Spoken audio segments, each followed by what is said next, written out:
Councilmember Claffey, Here. Councilmember Overton, Here. Councilmember Kramer, Here. Vice Mayor Purdock, Here. and Mayor Sluten. Here.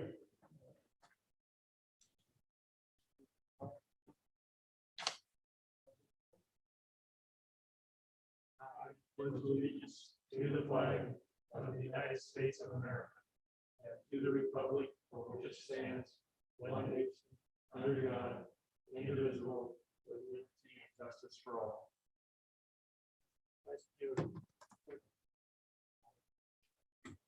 We have from the church. Would you like to do the invocation, Pastor? I wasn't here last time I was scheduled, and David made that perfectly clear. Yes, let's pray. Our holy God, we look around at our world and the chaos and the tragedies going on. Our hearts break for those in Afghanistan who are still dealing with the tragedies there, Father, and for the families of those military that we lost. Lord, we look at the flood victims in the south and in the east, and we lift those people up, those victims and survivors, Lord. Even in our own state, we look at the wildfires and how they have devastated so many communities. And thank you, Lord, that we can lift them up to you and ask your blessing upon them. But we see that and we still so often feel helpless. But it is in our own community where we can make the greatest difference. Thank you for these men and women who have put their jobs and their time into serving this community. We ask, Lord, that you give them your wisdom and your insight as they are doing the business of the city. Help them to make wise choices and guide them to where they need to go. And we bless them, ask you to bless them, that you will give them a vision and give them insight beyond who they are, Lord, because it comes from you. We just lift these things up and we ask them in the name of Jesus. Amen. Amen. Thank you, Pastor. Thanks, Chris.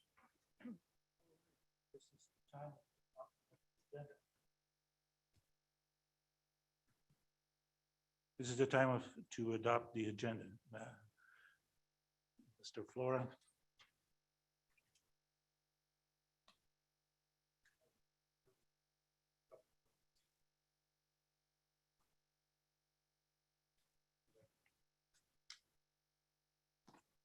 I'd like to, a couple modifications to the agenda. I'd like to pull item number 3.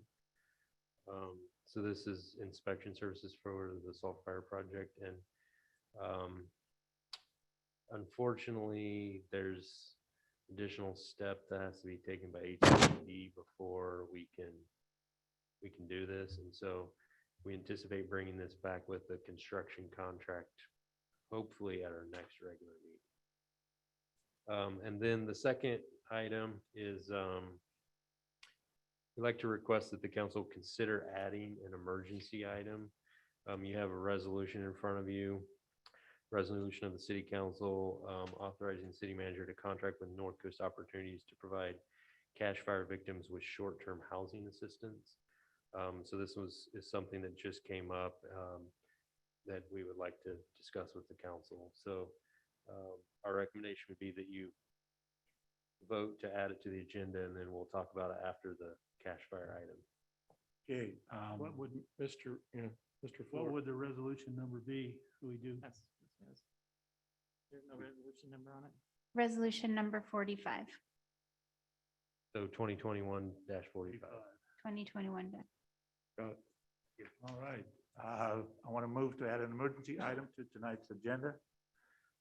It's the resolution of the City Council of the City of Clearlake authorizing the city manager to contract with North Coast Opportunity to provide cash fire victims with short-term housing assistance. Just like to add the resolution number is 2021-45, and I second that. Okay, a roll call vote, please. Councilmember Kramer, Aye. Councilmember Claffey, Aye. Councilmember Overton, Aye. Vice Mayor Purdock, Aye. Mayor Sluten. Aye. All right, this is the time for presentations. Proclamation declaring September 2021 as Senior Center Month. Whereas older Americans are significant members of our society, investing their wisdom and experience to help enrich and better the lives of younger Americans. And whereas the Highland Senior Center Service Center has acted as a catalyst, mobilizing the creativity, energy, vitality, and commitment of the older residents of Clearlake and Lake County. And whereas through a wide array of services, programs, and activities, the Highlands Senior Service Center empowers older adults to contribute to their health, their own health and well-being, and the well-being of their fellow citizens of all ages. And whereas the Highlands Senior Service Center affirms the dignity, self-worth, and independence of older person by facilitating their decisions and actions, tapping their experience, skill, and knowledge, and enabling their continued contribution to the community. Now, therefore, be it proclaimed that the Clearlake City Council does hereby call upon all citizens to recognize the special contributions of the Highlands Senior Service Center participants and the special effort of the staff and volunteers who work every day to enhance the well-being of the older adults in our community. Signed by me the second day of September 2021. I'm going to hand this over to our fellow Councilwoman Overton, who runs the Senior Center. Can I say a few words? Yes, please. Okay, and our other council member here is on our board also. I just kind of wanted to give a little update. Well, this is being presented to us. You know, during the pandemic, we were serving almost 2,000 meals a week. And even to this day, even though things have opened up, we're still serving over double what we normally would. So we're still serving about 1,200 a week. So it's you know, the center is greatly needed here. And that's just the people we deliver to as far as meals. We do have people that still pick up. And so that's on top of that, we probably have another 300 that we serve with the pickups. So it's critical that we support the senior centers. And, you know, most of these people are low income and can't pay for their meals. So we do ask for a donation, but, you know, a lot of them just can't do that. So we do depend on our community for the support. So please donate to the senior center because they really need to keep going. So, and I appreciate all the help that the city has helped us with. It's been great, you know, working with you guys. So thank you very much. Thank you. Thank you. This is a time for public comment.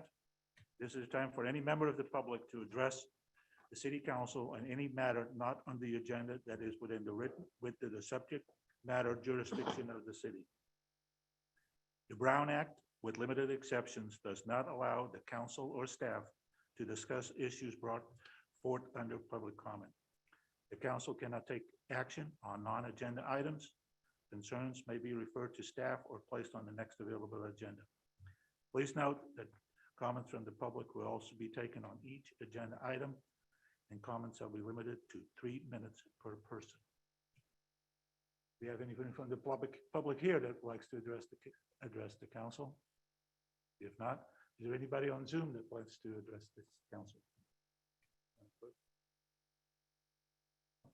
There are no hands raised on the Zoom, Mr. Mayor. All right, and we'll move on to the consent agenda as amended. Do you have any of the council, any questions on this or want to pull any of this? If not, okay, we open it to the public. Anybody has comments or wants to pull any of the items on the consent calendar? If not, Mr. Mayor, make a motion to accept the consent agenda as submitted. And I'll second that, Mr. Mayor. here we have a motion by Vice Mayor Purdock and a second by Councilman Kramer. All in favor? Aye. Aye. All right, we'll go to item number 7, updated discussion on the cash fire. City Manager Flora, please. Yeah, thank you, Mr. Mayor, members of the council. So rather than just give an update like we had previously, as part of my city manager's report, we've decided to go ahead and add this as a standing item for a period of time. And as a business item, is to give us opportunity to discuss things a little bit more and perhaps take action as necessary. So been trying to keep the council pretty well informed about what's going on, but I wanted to go through some things. There's a lot of moving parts, and I'm sure that there's some pieces that we missed and for information for the public as well. So sheltering. So emergency shelter closed today. All the people that had been taking advantage of the shelter have been moved to some type of temporary accommodations. It's kind of been a patchwork of different things. We'll talk about the partnership with NCO a little bit later, but they have been instrumental in placing people in a variety of different programs, even though some of them are pretty short term, which is why we feel like at this point we need to step in and provide some additional assistance. It's been pretty, I guess, unexpectedly difficult to be able to track everyone down and figure out what their needs are. But at this point, we're expecting probably around 25 people to have the need for some type of short-term housing. State and federal declaration. I guess as I'm going through here, if there's any questions as I go along, just feel free to interrupt so we don't have to go back through it. But as you know, the city declared an emergency. The county declared both a public health emergency and then an emergency as a result of a fire. But there still has not been a state declaration related to this disaster. The state has declared for a number of the wildfires. They added a couple of more yesterday. And then you may have saw that the governor's request for federal assistance was approved yesterday, I think it was, by President Biden. Both of our Congressman Garamendi and Congressman Thompson, both of which represent Lake County, have sent a letter to the governor requesting that he add the cash fire into the state declaration and to the request for federal assistance. I don't know if this is going to happen or not. We're still going through some steps in the process. It's a smaller incident footprint wise, which makes it difficult, although it's pretty concentrated impact within that footprint. I mean, as an example, for the Sulphur Fire Road project and sending some additional information to HCD and looking at some of their old reports, there were more vehicles lost in this than there was in the Sulphur Fire, which was, I don't know, several thousand acres. So we're still holding out a little bit of hope that it will get a state declaration, be added in with everything else. We have submitted our initial damage assessment. There's kind of a continued review of that. We had some representatives of Cal OES out over the last couple of days, and this afternoon, the team that's kind of looking at the details of that damage assessment, asking us questions, was there today. But currently, we're estimating the impact to private property and then all the various cleanup efforts and city response to be about 14.5 million, with about 11 million in cleanup and recovery costs. That's excluding the private property damage. But that, it's going to be refined a lot as we move forward. So they're taking a look at the IDE, getting some more information, and then sometime soon it will be forwarded up the chain at Cal OES, and someone will be making a determination whether to add it in or not. And so we'll just continue to be the squeaky wheel on this and hope that would get added in. But it's difficult to plan and prepare for some of the rebuilding and recovery efforts without knowing what's going to happen. And so one of the high priorities on recovery right now, well, initially we barricaded some areas of that section of the city off to limit access to non-property owners, to eliminate some of the activity that's happened in that area over the years. The household hazardous waste cleanup was completed this week, with one exception. So this was a state team from the Department of Toxic Substances Control that came in and removed batteries and fuel tanks and that type of thing. there was there's a structure on a property north of Dam Road that is determined at this time to be unsafe to occupy, and so they were not able to go in and remove any materials from that. So at some point when that structure is brought down, then they will come back in and clear that of any hazardous waste. So immediate issues that we've been trying to help with. So, there's kind of a menagerie of water supply in that area. The Cache Creek Mobile Home Park, which lost about, I think 3 homes and then another one damaged. Their water system for the whole park was destroyed. Canocti Water District was able to install an emergency water connection. I don't know, probably Wednesday or Thursday of last week that was operational. So it's not an adequate long-term solution, but it has them going okay right now.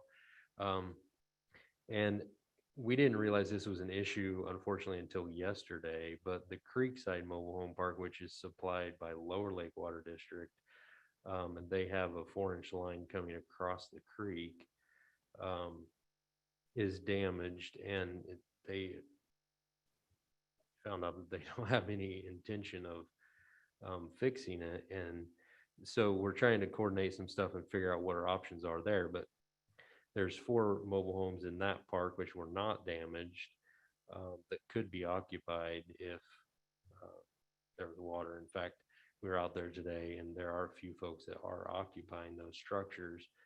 PG&E has installed temporary generation, and they will bring in temporary power, but we're going to have to make a decision on whether water can be provided, or else the homes may need to be red tagged, which is something we want to try to avoid, because then we just have to displace a few more folks and find resources to help them.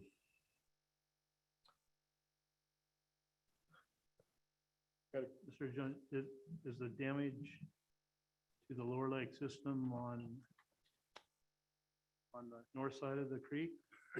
Well, I don't 100% know, but that's what we're hearing. At least that's what the water district is saying. And then they're saying it's a responsibility of the property owner to fix it, who's saying that, he doesn't have the money to fix it. And so I don't know where we're going to end up. It's pretty frustrating that there's not a little bit more effort being put in to resolve this problem, both from the water district and the property owner. I have talked with the general manager of Canocti Water District, and of course, it's not in their area. It was a little different situation with Cache Creek because, they were their own district, but they're certainly willing to help figure something out. We just, it's kind of a complicated problem.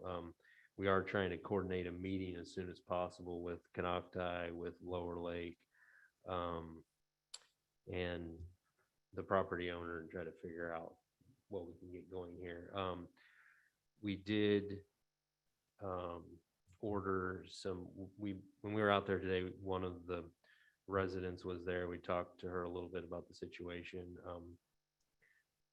Hopefully this is short-term basis, but we decided to go ahead and send some porta potties out there to them. And we have some extra water from the shelter, so we'll be taking that out to them tomorrow and trying to help them get by a little bit longer.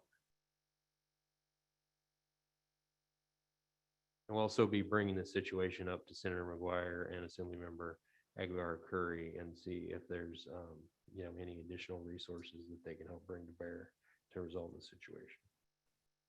Do we have some questions for staff? Councilwoman Overton? So have we checked into other mobile home parks in case they need to be moved? And is there a way to help them move to them if they can't stay there? Well, I hate to, like you said, displace them, but they have a home. It would just really be finding a place to put their mobile home at. And it sounds to me like this guy has not got the money to fix his place, so they're going to have to move probably eventually anyway. yeah, I mean, that has been brought up.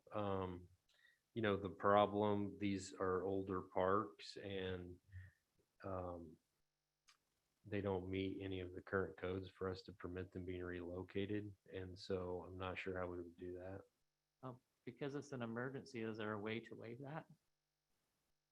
Well, but Of course, these it would are still be up mobile- to the mobile home parks too. these aren't trailers, these are mobile homes. They're double wides, so you're looking at a significant Yeah. expense. Yeah, I mean, most, I don't, well, very few are on permanent foundations or anything that's not required, so.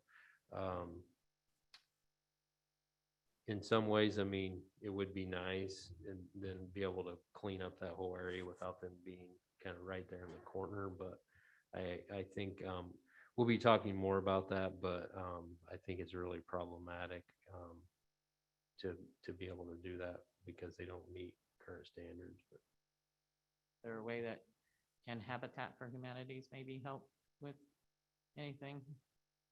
Perhaps. Somebody else maybe to throw into the pot so, of talking to. Councilman Kramer. Getting back to those four in Creekside, there, I think one of them is right on the corner where the water crosses the creek, is it not?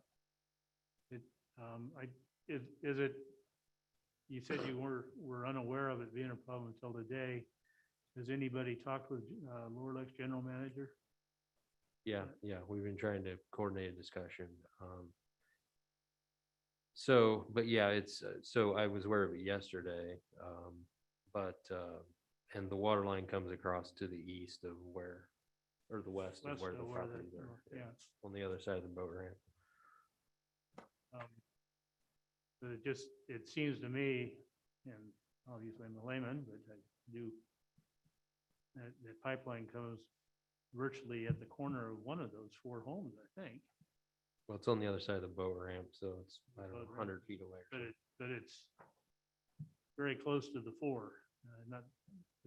Is there not a way that a temporary hookup, much like what's happened in Cache Creek, could happen there?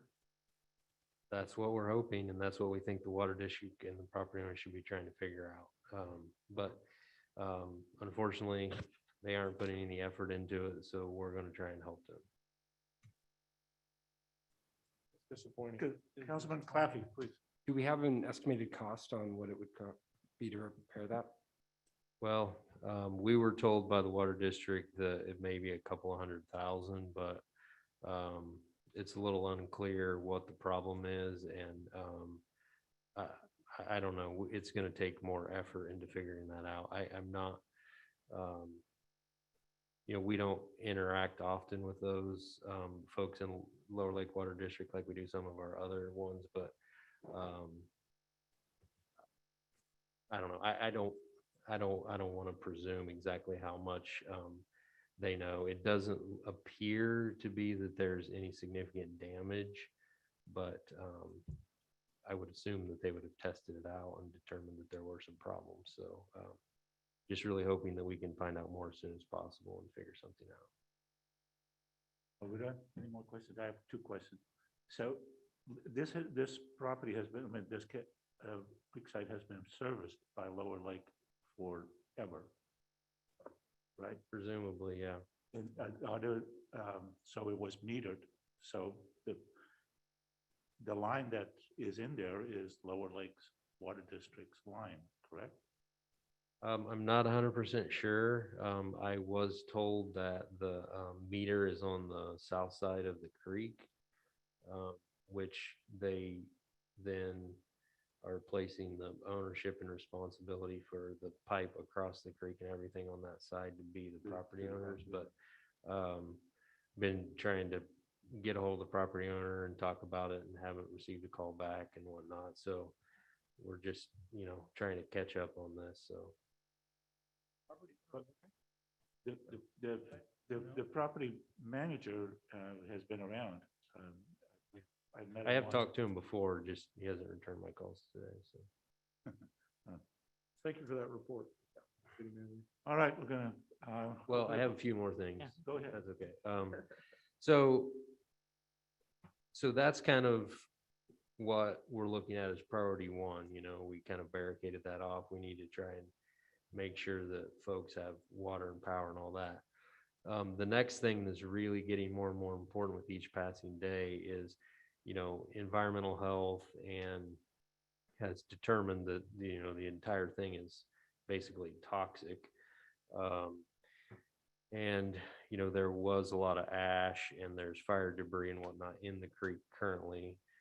Um, And, presumably we have some rain coming sometime soon. And now Cal OES has tasked the California Conservation Corps to send a team out to install some mitigation stuff, straw wattles and possibly some berms and whatnot. I'm not 100% sure when they're planning on doing that work, but yes, no, this morning, a representative of the State Water Board was here and they kind of were doing a little bit of planning. We have given them space at our public works yard to stockpile some of the things that they need to use. The concern that city staff have and water board staff is they don't believe that, we don't think that putting some straw wattles in is going to be significant enough because the whole burn area is part of that watershed and all of that toxic stuff is Just going to runs end up down in the into creek. the river too, right?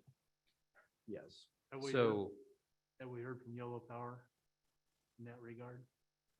I Yellow mean, Water they're aware of it. Conservation I don't District. know what, That's where, who gets the water. yeah. What were you thinking we would hear from them? Perhaps to offer some help.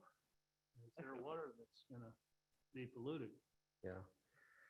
Well, We're hoping the watershed. they're takes care of certainly that. aware of it. No one is anxious to offer any help thus far, unfortunately. So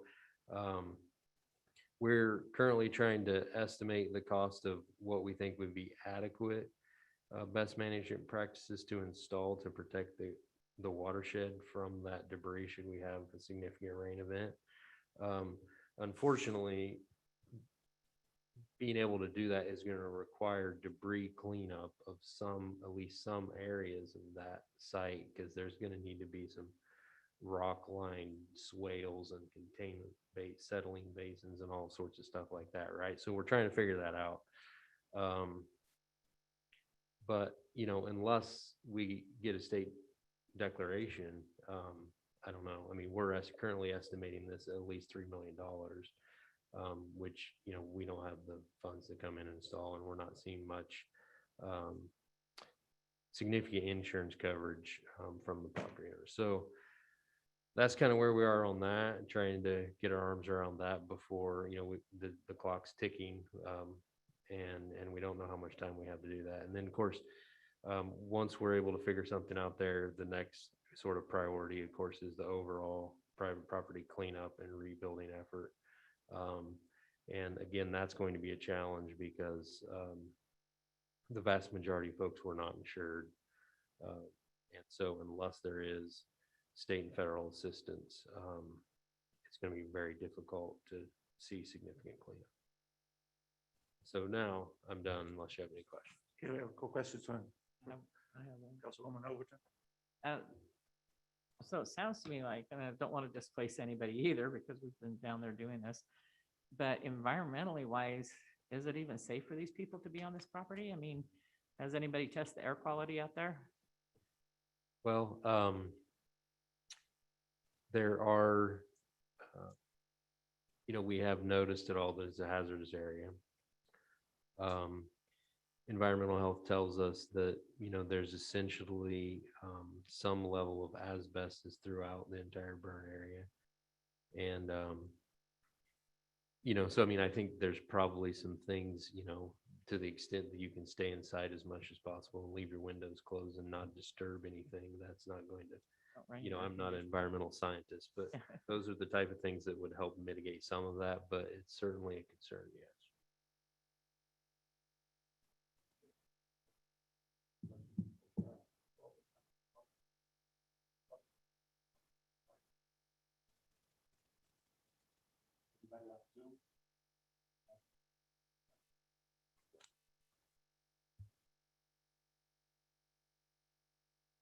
There are no hands raised within the Zoom, Mr. Mayor.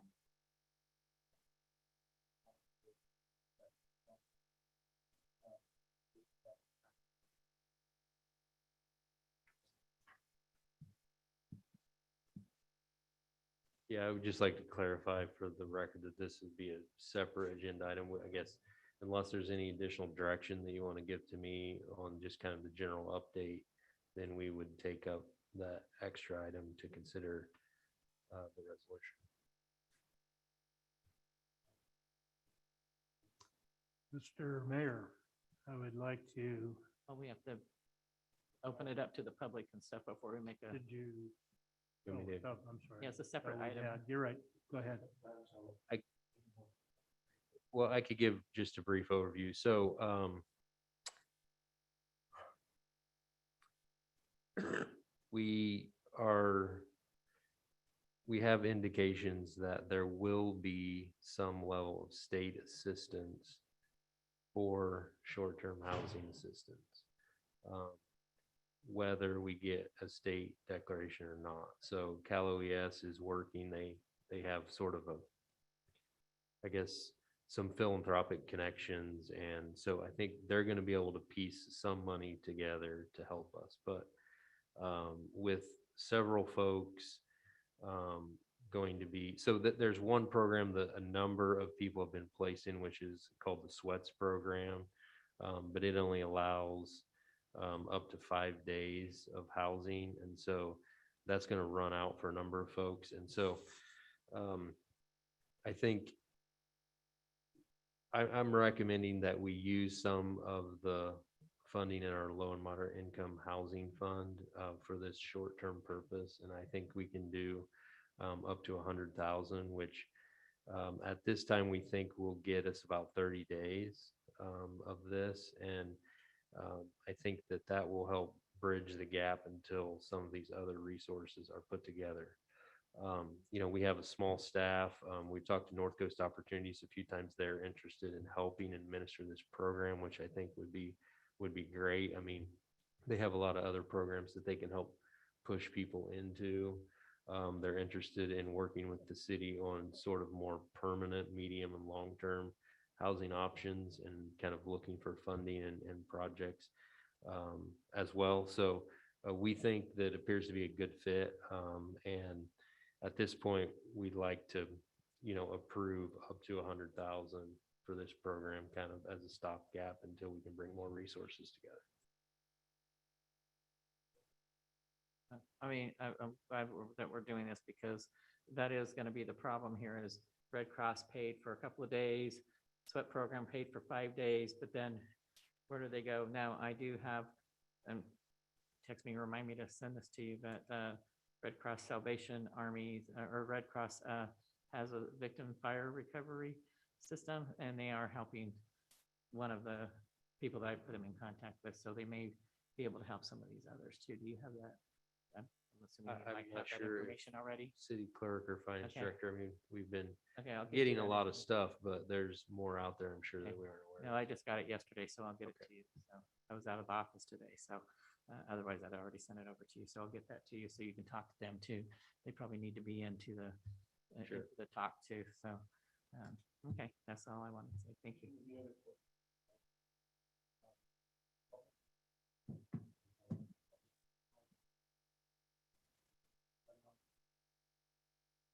Mr. Mayor, we do have one hand raised on Zoom.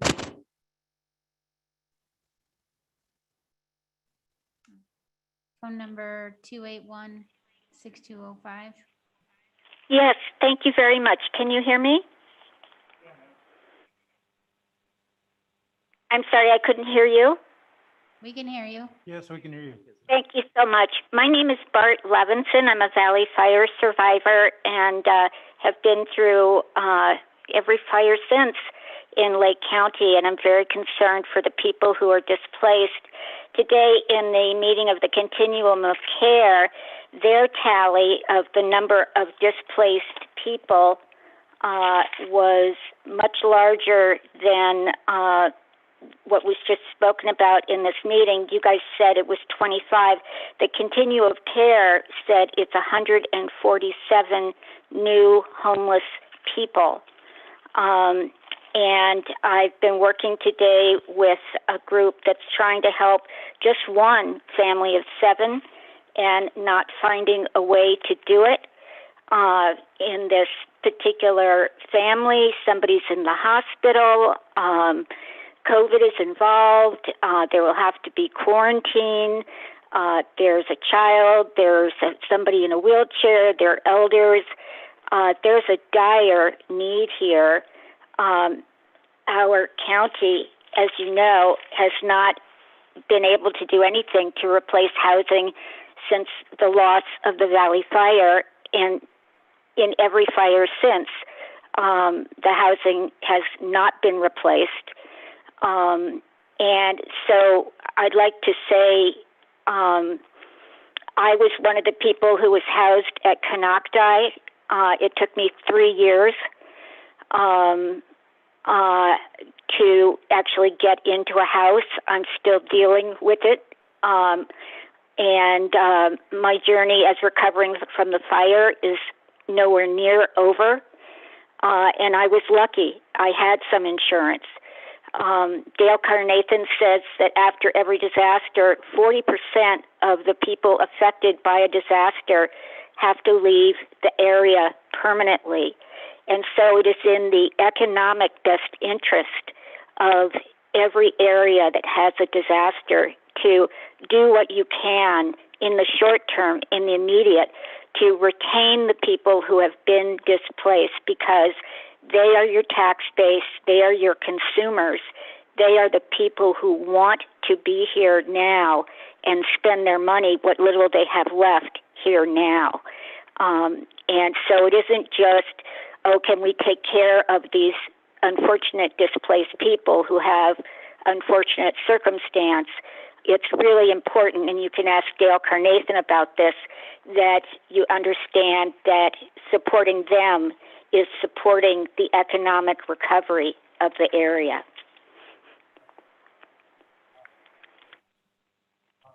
So I hope that you will agree to this contract with NCO there, who oversaw us staying at Canocti after the Valley Fire. They did an excellent job. Many people were in dire need and couldn't have done it without the umbrella help of NCO. Thank you.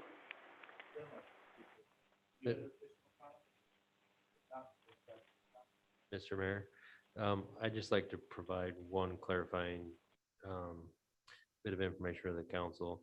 So the caller mentioned like 140 people that were homeless. I certainly haven't heard any number that high, but when I said 25, I mean, a lot of these folks that did lose their homes, there were certainly more than 25 that don't have a home to go home to, but many of them are staying with family or have other accommodations. And so we've been contacting each person that we can get a hold of, asking them about their situation with insurance and all that. And do you need short-term housing accommodations? Some say yes, some say no.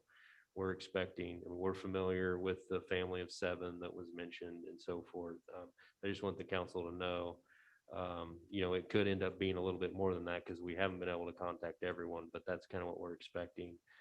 24 or 25 different units that could include more family members within that. So.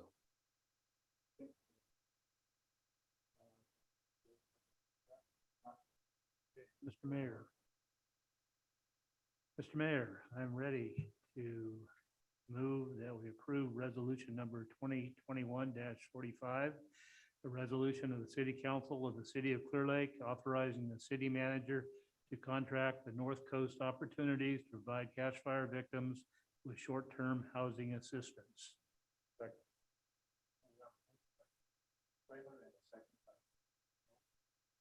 Is your mic on, Mr. Mayor? No, it's not. Use now? No, it's not now. Turn it up. There you go. Okay, there we go.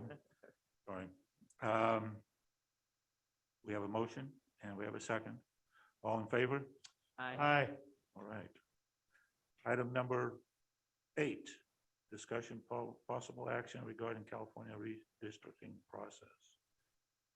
Okay, Mr. Mayor, members of the council. So just wanted to have, I'll be honest, I was planning to have a specific letter for the council to review here, but so let me back up. So the redistricting process is a result of the new census, and so all district boundaries have to be adjusted so that the population within each district is as close to the same as possible.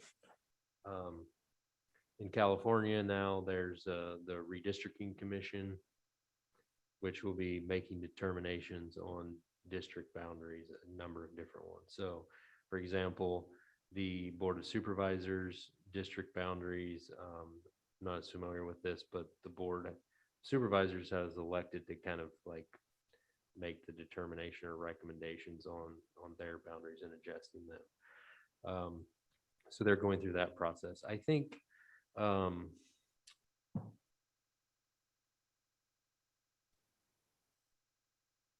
especially in times like we're in now, but at any time, as all of you know, as elected officials, that the representation that we have can make a big difference in the resources and assistance that's provided to our community. And so I just think we need to have a discussion about this and see if you want to engage. Now is the time that as a private citizen or as a body, you can submit comments and recommendations to the Redistricting Commission. And there's a website, which is wedrawthelinesca.org. So there's a lot of information on there. You can actually go in and draw lines around what you consider to be your community and submit it to the commission. In, I believe it was April, the Board of Supervisors submitted a letter, adopted a resolution to the commission, which is included in your packet, which basically says, you know, we're kind of like Napa and Sonoma, and we want to continue to be in the same district with them, which I think has some value to that. But as you know, from a congressional district perspective, Lake County is split, and we're in Congressman Garamendi's district, and the bulk of the county is in Congressman Thompson's district. I'm going to be honest, I don't think we get very good representation from Congressman Garamendi. His office has never contacted me, right? which is unfortunate. Now, I don't think we probably want to ask to be added to Congressman Thompson's district, but I think it may be appropriate to try and argue that Lake County should be in the same congressional district. Okay. I certainly would not want to change our state districts to other representatives, because I feel like we get phenomenal support from our two state legislatures.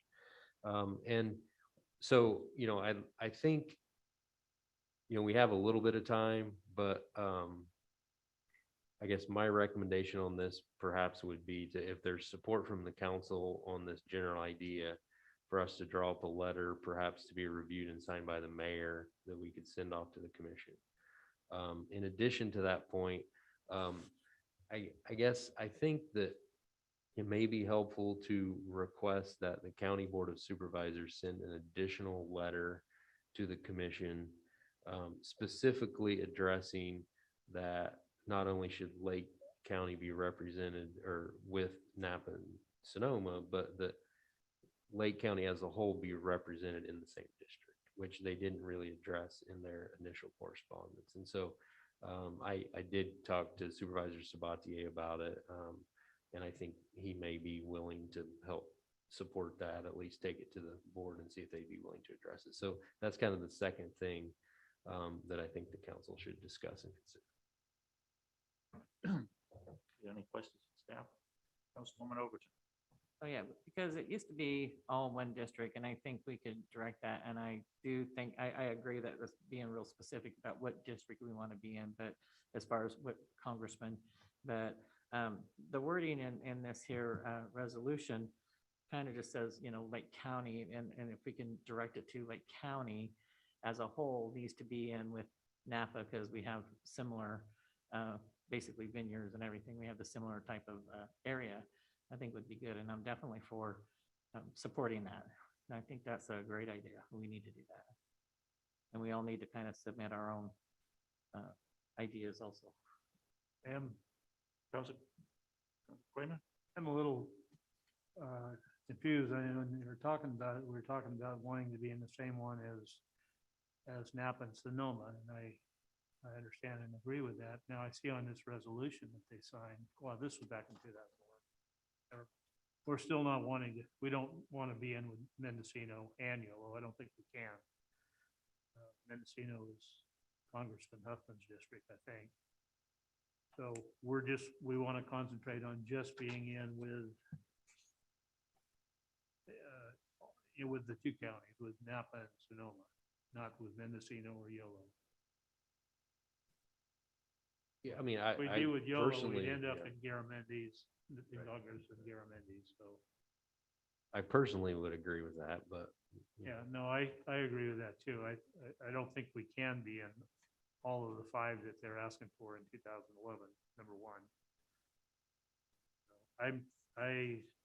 I would agree. I think we need to be one congressional district or within one congressional district. I support the request to be in with Napa and Sonoma. Councilman, I add a little bit. go ahead, Councilman.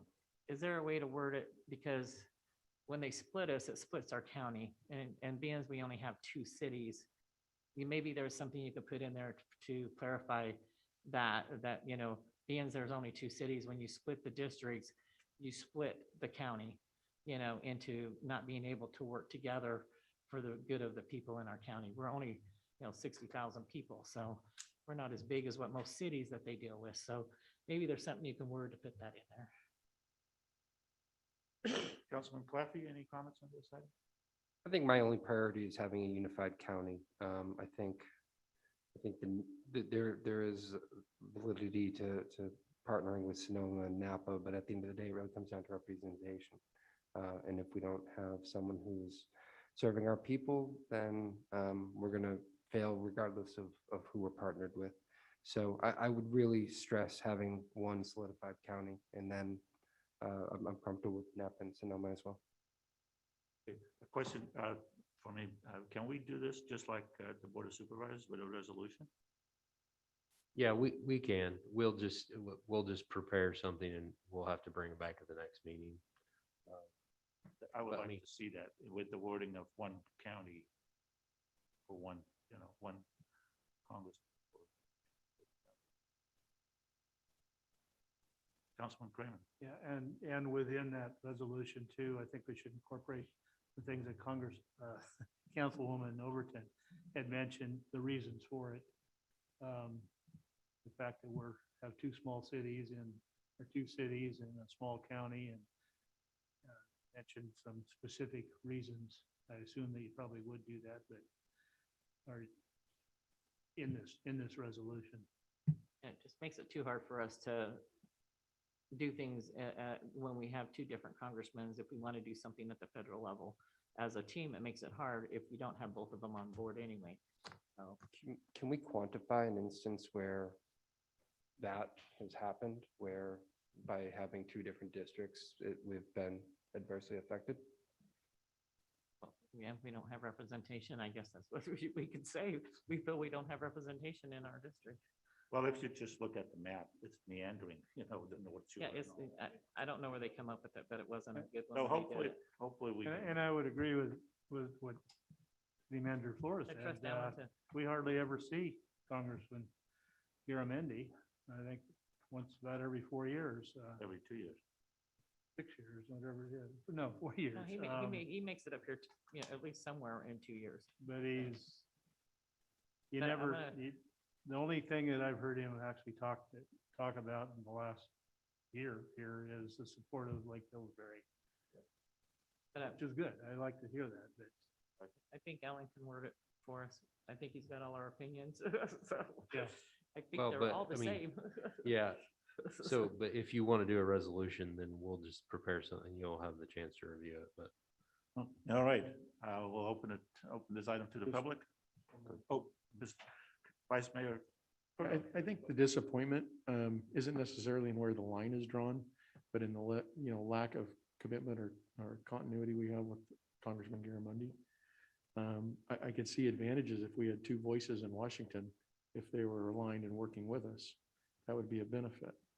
I just throw that out there for consideration. But unfortunately, once they're in there, they don't leave until That is very true. they decide to leave, because people just keep re-electing them. That is very true. I just, looking at the political strategic, value of having 2 federal representatives in our city, Well, and I thought that too, when it happened, I thought, oh, this is gonna be good, but it really hasn't It has- benefited no, us. it really hasn't hasn't. Benefited us, and we've let this go on now for a long time, so I think the one representative, it's better to have one really good representative than have two and one that's not really representing us well, so. Unfortunately, we're at the far end of Congressman Garamendi's district. But it goes all the way up to Pillsbury.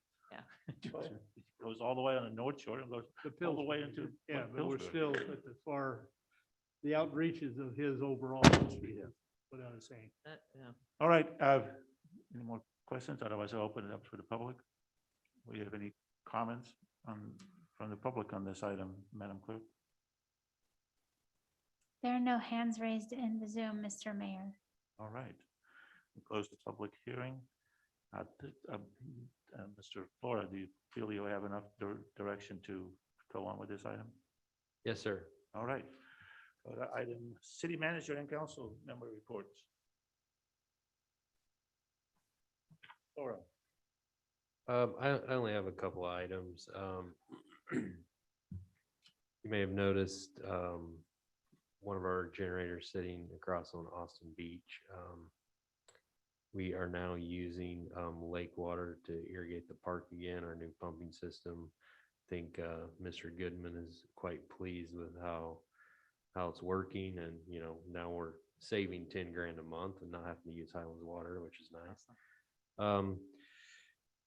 So there's some issues with PG. We're waiting on PG&E to have it permanently installed, but because it's so expensive, we decided that it'd be advantageous to have it ran with the generator. So thanks to Mr. Good for putting that all together. Skate park is closed again for a period of time due to vandalism. The bathrooms in the park have also been vandalized recently and will be closed for a period of time. Very frustrating. And then the only other thing I wanted to mention is, so we did the rebid for the Sulphur Fire Road project. The bid opening was today. We received 4 what we consider at least initially responsive bids. The low bid was 6.49 million, which was slightly higher than last time, but I don't know, 100,000 or something. And so we'll be undergoing the full bid package review and determine that they're responsive. We were hoping to have a special meeting to award that contract next week. It doesn't look like that's going to happen. There's several things that we got from HCD this week that they want more information on. Extremely frustrating process, but I think we should be able to get everything back to them tomorrow. And so I think there is a chance that we'll be able to award the contract at our next regular meeting on the 16th. So that's our hope. That's my report.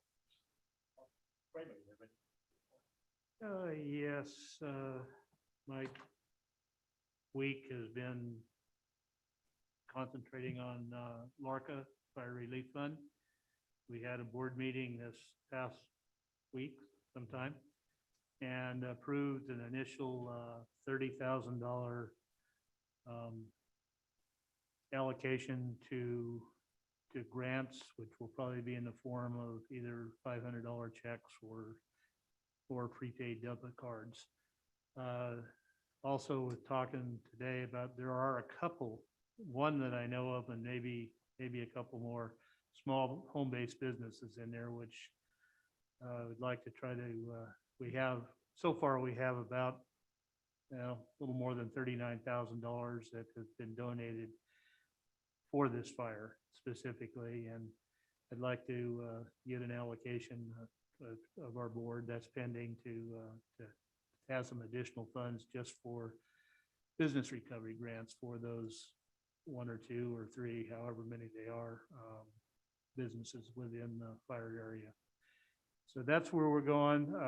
If folks, I've got a list from City Manager Flora of those folks that have actually given information, provided telephone numbers or contact information.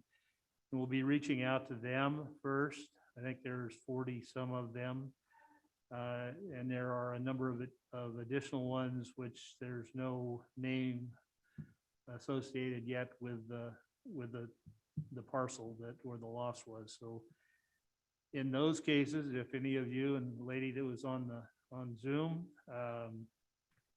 if you want to take this address down, LARCA 5130.org, LARCA 5130.org.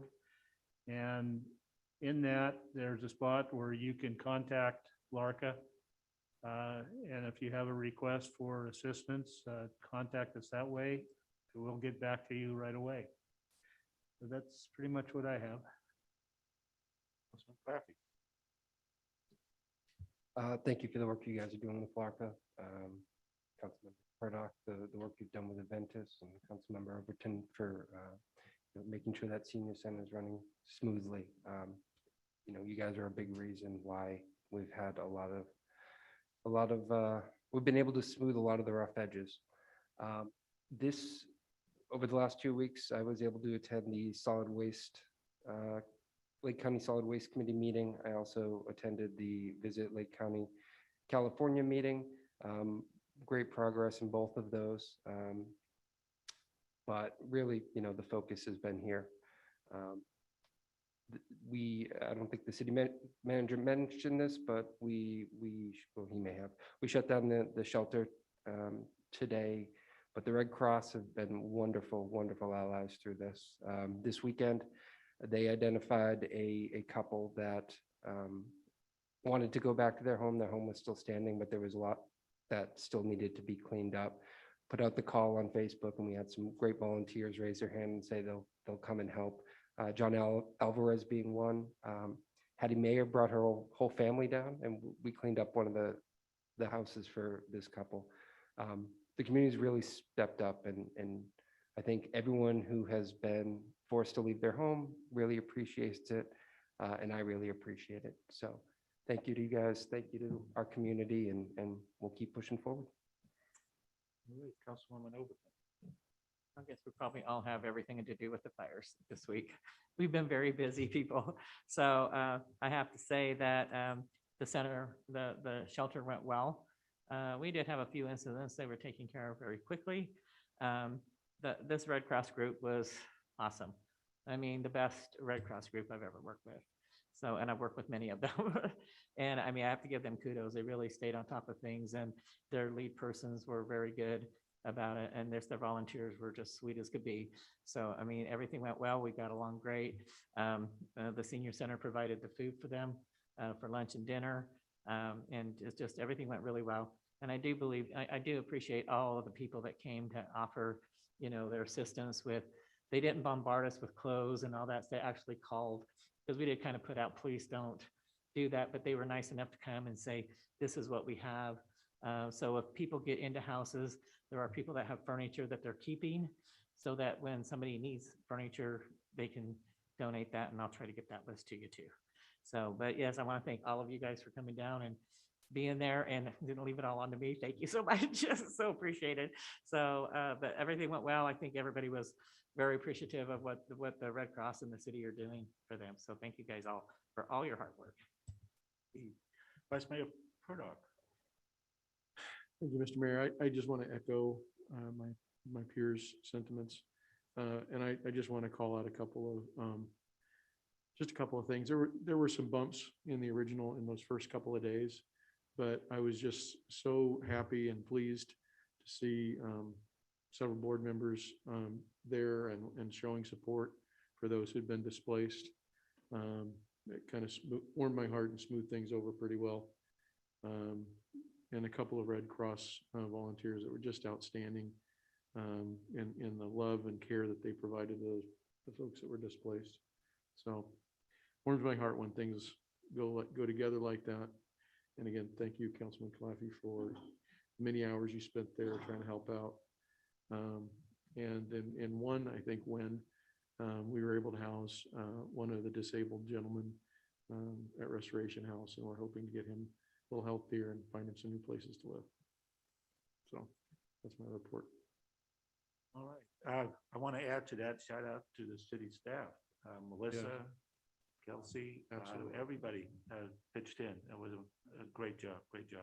The only other thing I attended was a ribbon cutting for the Eagle Basic Needs Center at the campus, where they have basically, they can get some basic food items and some basic study materials and things like that, and they can help with some housing. So it's, enrollment has gone down over the years at the college here, but I think this is the first year that they actually went up a little. So that's a good thing. And any effort that the college can make to help people get there, stay there, study there is very important for the overall good of the city and the county.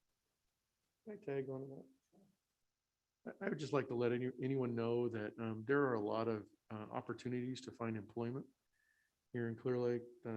There are many job openings as we're trying to rebuild and recover economically and as a community.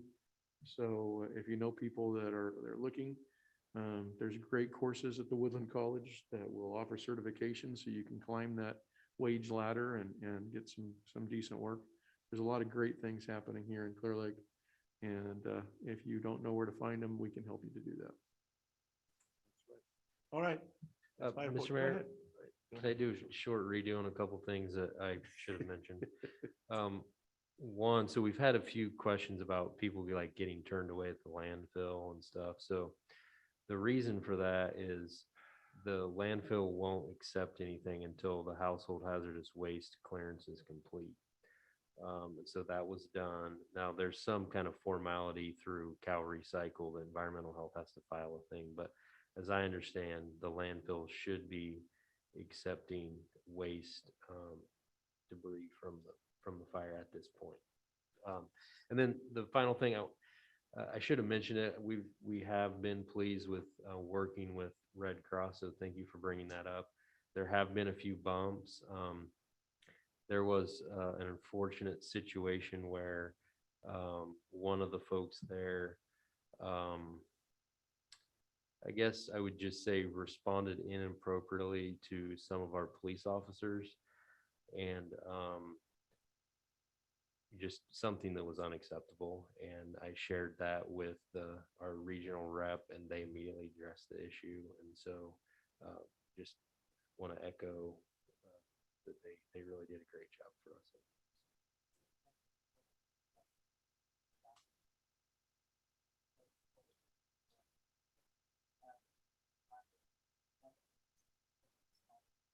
Out of all the fires though, I mean, this group the majority was good. And I have to say, Nancy, Simon, and Oh my gosh. and Kyle, I don't know his last name, were awesome leaders. Kyle Absolutely. Collins. Huh? Kyle Collins. Collins, okay. But they were awesome leaders. And, it always takes good leaders to make these things come together. And I mean, when they knew something might have when they thought that it might have interrupted us or anything, they were like right on it asking me. So, always have the bumps in the roads, but it wasn't bad as what it's been in the past. Well, and I just want to point out that Mr. Collins is from Indiana, so it's sort of to be expected. He was telling me he flew in, he started driving to Reno, they turned him around, and then they turned him around again, and then he finally came here. So, And he came from Minnesota. yeah. All right. One last thing comment on that. There will be an after meeting to go through the punch list of what we did right, what we did wrong, and how we can make it smoother next time. With the Red Be Cross. brief. Pardon me, well, with us and the Red Cross, yeah, and the operation of the shelter if we need it, when we need it again. Yeah, we're planning to get together with the Red Cross in the next couple of weeks. All right. Any future agenda items? Anybody has any future agenda items? If not, we adjourn. Closed session. Can we go to closed session? Go to closed session. Probably a couple of minutes break to get our city attorney on. Yeah, well, I'll probably hold tight on this line if the others drop off, but I'll turn my camera off till you guys start up. There he is. Thank you. if it is listening to